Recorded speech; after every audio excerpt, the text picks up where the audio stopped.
বৃহত্তম সম্প্রদায়, 14 বৃহত্তম সম্প্রদায়ের যে নেটওয়ার্কটা আছে গ্লোবালি, তারা সমানে আপনার টেলিগ্রাম, ফ্যাক্স, টেলেক্স, হোয়াটএভার যতগুলো ইমেইল, এগুলো দিয়ে ফ্লাডেড করে ফেললো আমেরিকান এবং ওয়েস্টার্ন অন্যান্য যে এম্বাসি গুলো আছে। বলা হয়েছিল যে আল সাখাওয়াত এবং সহুল সাহেব যাতে অনুপস্থিত থাকে, এবং সেখানে ডক্টর ফুদাকে সেনেটর জন ম্যাককেইন বলেছিলেন যে যে কোনো মূল্যে জরুরি অবস্থা তুলে ফেলতে হবে এবং এই বাতাবরণ রেখে আর যাই হোক সহি নির্বাচন আয়োজন করা যাবে না।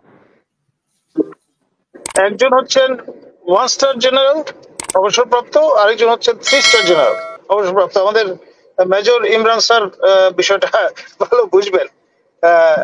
আপনার বিষয়টা আপনার প্রোটোকল ওয়াইজ অনেক বেশি শক্তিশালী অবস্থান সেই দৃষ্টিকোণ থেকে দেখলে। আর আমাদের মাননীয় সদ্য বিদায়ী স্বরাষ্ট্র উপদেষ্টা মহোদয়, তিনি আপনার নির্বাচন কমিশনে কাটিয়েছেন সাংবিধানিক পদে 5 বছর, এবং যেভাবে তিনি মিডিয়ার সঙ্গে কথা বলে অভ্যস্ত, সেই ঢঙে কথা বলতে গিয়ে কিন্তু এই হোঁচটটা খেয়েছেন, উইথ ডিউ রেসপেক্ট। এবং সেটা আমি আপনার শোতে আগেও বলেছি, এবং প্রায় আপনার হোঁচট পুরোপুরি খেয়েই ফেলেছিলেন। তবুও যেহেতু সেনা কোটায় এসছেন, আর আপনার তার একটা অবদানও আছে বাংলাদেশের এই স্টেবিলাইজেশনের ক্ষেত্রে, সেই কারণে আপনার লতিফ সিদ্দিকী যে মন্ত্রণালয়ের দায়িত্বে ছিলেন, আপনার যে পাঠ, সেই মন্ত্রণালয়ের সঙ্গে বস্ত্র তাকে ধরিয়ে দেওয়া হয়েছে। আর লেফটেন্যান্ট জেনারেল জাহাঙ্গীর আলম চৌধুরী, ওনাকে মনে করা হতো যে নাটাইটা তার হাতে 111 সরকারের সময়। আপনার নিশ্চয়ই মনে আছে যে আমি একটা ফুটবল খেলার আয়োজন করেছিলাম ঢাকা বিশ্ববিদ্যালয়ে, এবং সেইটা সারা দেশ 3 দিনের মধ্যে কাঁপিয়ে দিয়েছিল। and that was the turning point.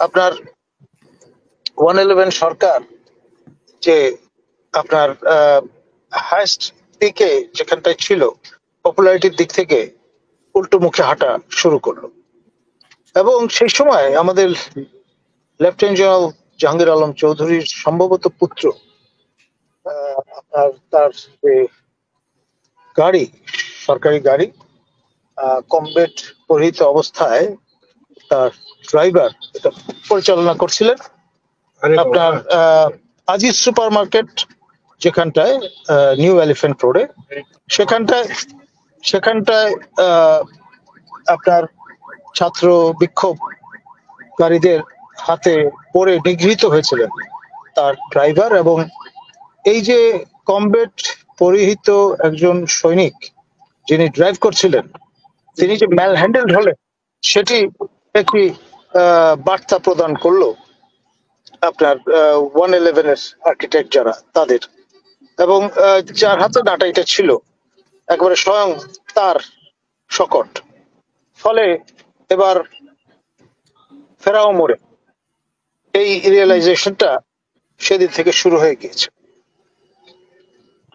পরবর্তীতে আপনার যেই আয়োজনটা জেনারেল মাইনুদ্দিন সেই আলু দর্শন থেকে শুরু করে আপনার কিংস পার্টি গঠনের যে প্রক্রিয়াটি শুরু করেছিলেন, বনানীতে অফিসও ভাড়া করা হয়েছিল, ডক্টর ফেরদৌস আহমেদ কুরেশি, তারপর আমাদের প্রিয় সহবক্তা মানিকগঞ্জের জাতীয় পার্টির সাবেক শিক্ষামন্ত্রী গোলাম সরোয়ার মিলন, তারপর আমাদের মহামান্য সাবেক রাষ্ট্রপতি আবু সাইদ চৌধুরীর তনয়, আওয়ামী লীগ সরকারের পররাষ্ট্র প্রতিমন্ত্রী আবুল হাসান চৌধুরী প্রমুখদের নিয়ে এই যে পিডিপি গঠনের প্রক্রিয়া, সেটি আপনার ক্রমে ফিকে হয়ে আসা শুরু করে এই রিয়েলাইজেশন গুলো থেকে।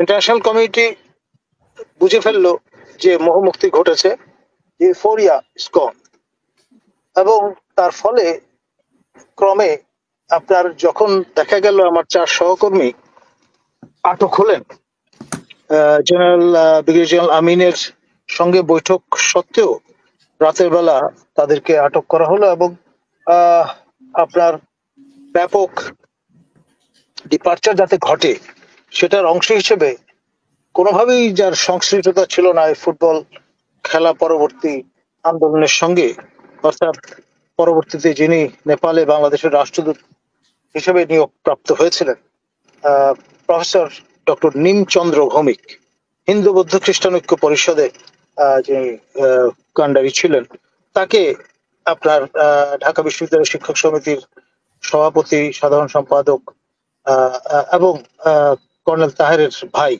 পরবর্তীতে জাহাঙ্গীরনগর বিশ্ববিদ্যালয়ের ভাইস চ্যান্সেলরের আসন অলঙ্কৃত করেছিলেন আপনার প্রফেসর আনোয়ার হোসেন, তাদের সঙ্গে তাকে আটক করা হয়েছিল। এবং পরে যেটা হলো আপনার আমাদের দ্বিতীয় বৃহত্তম সম্প্রদায়, তৃতীয় বৃহত্তম সম্প্রদায়, চতুর্থ বৃহত্তম সম্প্রদায়ের যে নেটওয়ার্কটা আছে গ্লোবালি, তারা সমানে আপনার টেলিগ্রাম, ফ্যাক্স, টেলেক্স, হোয়াটএভার যতগুলো ইমেইল, এগুলো দিয়ে ফ্লাডেড করে ফেললো আমেরিকান এবং ওয়েস্টার্ন অন্যান্য যে এম্বাসি গুলো আছে ঢাকায়। এবং তারপরেই টনক নড়া শুরু করলো ইন্টারন্যাশনাল কমিউনিটির, এবং তারপরে ওই উল্টো যাত্রা যেটা, অর্থাৎ দ্রুততার সঙ্গে কিভাবে আপনার নির্বাচন আয়োজন করা যায় সেই প্রক্রিয়াটি শুরু হলো।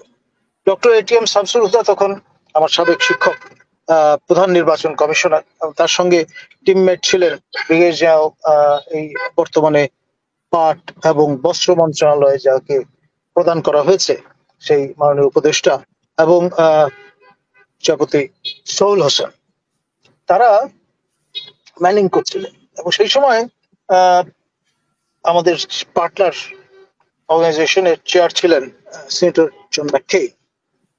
তাকে আমরা আমন্ত্রণ জানিয়েছিলাম যে তাকে সশরীরে বাংলাদেশে আসতে হবে, এসে আমার শিক্ষকের সঙ্গে 1-to-1 বৈঠক করে আপনার যে পরামর্শটি দেয়া দরকার সেটি দিতে হবে। আর সেটি তিনি 38 ঘন্টার জন্য এসেছিলেন। পরবর্তীতে প্রেসিডেন্সিয়াল ইলেকশনে প্রতিদ্বন্দ্বিতা করেছিলেন রিপাবলিকান ক্যান্ডিডেট হিসেবে সেনেটর জন ম্যাককেই, এবং তিনি 3 জনের সঙ্গে বৈঠক করেছিলেন 1-to-1। আমাদের তৎকালীন প্রধান মাননীয় উপদেষ্টা ফখরুদ্দিন মহোদয়, আমাদের তৎকালীন মাননীয় সেনা প্রধান জেনারেল মঈনুদ্দিন মহোদয়, এবং ডক্টর এটিএম শামসুল হুদা। সেখানে বলা হয়েছিল যে সাখাওয়াত এবং সহুল সাহেব যাতে অনুপস্থিত থাকে, এবং সেখানে ডক্টর হুদাকে সেনেটর জন ম্যাককেইন বলেছিলেন যে যে কোনো মূল্যে জরুরি অবস্থা তুলে ফেলতে হবে, এবং এই বাতাবরণ রেখে আর যাই হোক সহি নির্বাচন আয়োজন করা যাবে না। এবং ব্যাপারটি এমন দাঁড়িয়ে গেল যে ডক্টর হুদা আমেরিকান ব্যাকিং পেয়ে তিনি বেঁকে বসলেন, বললেন জরুরি অবস্থা রেখে তিনি কোন অবস্থায় নির্বাচন আয়োজন করতে পারবেন না, এবং যে কোনো মূল্যে নির্বাচন শেষ করতে হবে 31শে ডিসেম্বরের মধ্যে। এবং হলো তাই, শেষ অব্দি আপনার এই প্রক্রিয়ায় 29শে ডিসেম্বর আমরা দেখলাম নবম সংসদ নির্বাচন আয়োজন হলো, এবং তারপরের ইতিহাস তো আমাদের সবার জানা আছে। ধন্যবাদ।